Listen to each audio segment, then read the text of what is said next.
Hi friends, last వీడియోలో పోర్ట్కి వెళ్తున్నామని చెప్పే కదండి. అవునండి, మీరు వినేది నిజమే. పోర్ట్కి వెళ్తున్నాము.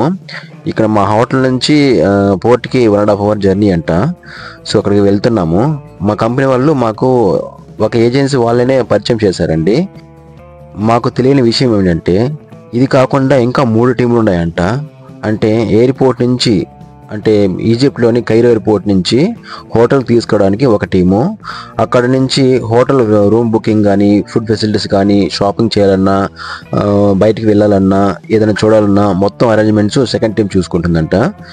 థర్డ్ టీం వచ్చి హోటల్ నుంచి పోర్ట్ తీసుకెళ్లేంత వరకు, అక్కడ అంటే పోర్ట్ యొక్క ఇమిగ్రేషన్స్, అక్కడ ఏమన్నా తినాలన్నా మొత్తం ఆ థర్డ్ టీం చూసుకుంటుంది. మళ్ళీ అక్కడ నుంచి బోర్డింగ్, అంటే టగ్ బోట్ నుంచి మా షిప్ ఎక్కించేంత వరకు ఇంకో వేరే టీం అనమాట. సో ఇవంతా ఒక కంపెనీ భరిస్తుందండి, మా కంపెనీ భరిస్తుంది. చూడండి, ఒక సీమెన్కి ఎన్ని ఫెసిలిటీస్ ఉన్నాయో, అది కూడా ఒక సింగిల్ రూపీ ఖర్చు కాకుండా. మాటల్లోనే పోర్ట్కి అయితే వచ్చేసాము. నేను ఇంకా థర్డ్ టీం హ్యాండ్ ఓవర్లోనే ఉన్నానండి. ఎందుకంటే ఇక్కడ పోర్ట్ ఇమిగ్రేషన్ అవ్వాలి కదా. సో కాబట్టి వాళ్ళ చేతిలోనే ఉన్నాను ఇంకా నేను. ఇక్కడ మనకు పోర్ట్కి ఇమిగ్రేషన్ అయిన తర్వాత, ఇంతకీ పోర్ట్ ఇమిగ్రేషన్ ఏంటంటే, మన పాస్పోర్ట్ సిడిసి అంటే సి పాస్పోర్ట్ 2 చెక్ చేస్తారండి.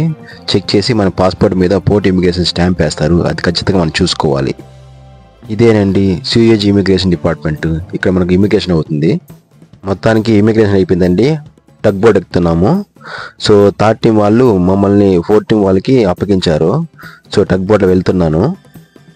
సో ఇక నుంచి మన సబ్జెక్ట్లోకి వెళ్ళిపోదామండి. మన సబ్జెక్ట్ అంటే, నా సబ్జెక్ట్ వచ్చి ఇంకా సిఏ కదండి. సో ఇక షిప్ వచ్చి 55 to 60 నాటికల్ మైల్స్ వెళ్తుందండి. మాకు ఎదురెదురుగా చాలా బల్క్ షిప్స్ అన్నీ ఉన్నాయి. సో మా షిప్కి వెళ్ళడానికి కనీసం 2 hours పడుతుందట జర్నీ. సో మాది మిడ్ సీలో ఉంది, అంటే మిడిల్ ఆఫ్ ది సీలో ఉందండి.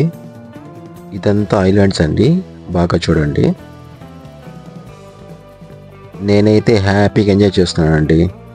ఇంకా ఎప్పుడైనా మనం వర్క్ చేసేదే కదా 4 months, అందుకనేసి చాలా హ్యాపీగా ఫీల్ అయ్యి జర్నీ చేస్తున్నాను, అంటే సైలింగ్ చేస్తున్నాను. సైలింగ్ అని ఎందుకన్నానంటే, సీలో ఎంటర్ అయిన తర్వాత మనం సైలింగ్ అనాలండి, జర్నీ అనకూడదు. ఇంతకీ మా షిప్ ఎక్కడుందో మరి ఇంకా 2 hours తర్వాత తెలుస్తుంది ఎక్కడుంది అది. మా షిప్ పేరు వచ్చి జలాది అండి, విఎల్సిసి ఆయిల్ ట్యాంకరు. సో పేరైతే చెప్పారు, ఎక్కడుందో మరి.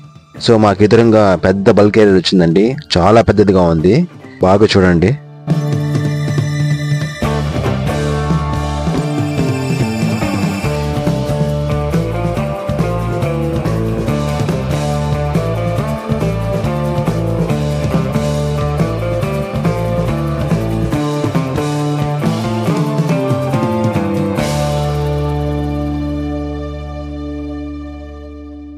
టగ్ బోర్డ్ స్పీడ్ మళ్ళీ 5 పెంచారు, అంటే కాన్స్టెంట్గా 60 నాటికల్ మైల్ వెళ్తుందండి.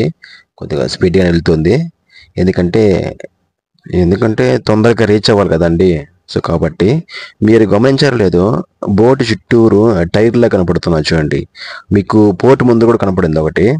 సో వాటిని ఫెండర్స్ అంటారండి. ఎందుకంటే మనకు పోర్ట్కి వచ్చినప్పుడు అవి షిప్కి డ్యామేజ్ కాకుండా ఇవి మనకు సపోర్ట్ లాగా చేస్తారనమాట. సో దానివల్ల అది మనకు చుట్టూ కడతారు. సో పెద్ద షిప్లకు ఉండవండి. ఏంటి బోట్ దగ్గరికి వెళ్తుంది, ఆ షిప్కి దగ్గరికి వెళ్తుంది, కొంపదీసి ఇదేనేమో. అందులోనూ అకామిడేషన్ లెటర్ బయట వేస్తున్నారు, కొంపదీసి కాదండి ఇదేనండి మా షిప్. ఎస్, కొద్ది జూమ్ చేసి చూద్దాం. ఎస్ అండి, ఇదే అండి జలాది. చూసారా, ఆయిల్ ట్యాంకర్ అండి, పెద్దది, చాలా పెద్దది ఇది. సో ఒకసారి గుండె డబుల్ బాగా కొట్టుకుంటుంది. ఇంత హ్యాపీగా జర్నీ చేశాను, ఒకసారిగా గుండె అట్లే కొట్టుకుంటూ ఉంది. ఇంతకీ అకామిడేషన్ లెటర్ అంటే చెప్పలే కదండి, అదేనండి అకామిడేషన్ లెటర్ అంటారు. దాని నుంచి మీ షిప్లోకి ఎంటర్ అవ్వాలి. ఓకే గైస్, షిప్లో ఎలాంటి ఫెసిలిటీస్ ఉంటాయో, ఎలాంటి వర్క్ ఉంటుందో మరి నెక్స్ట్ వీడియోలో చూసేద్దాం. Thanks for watching.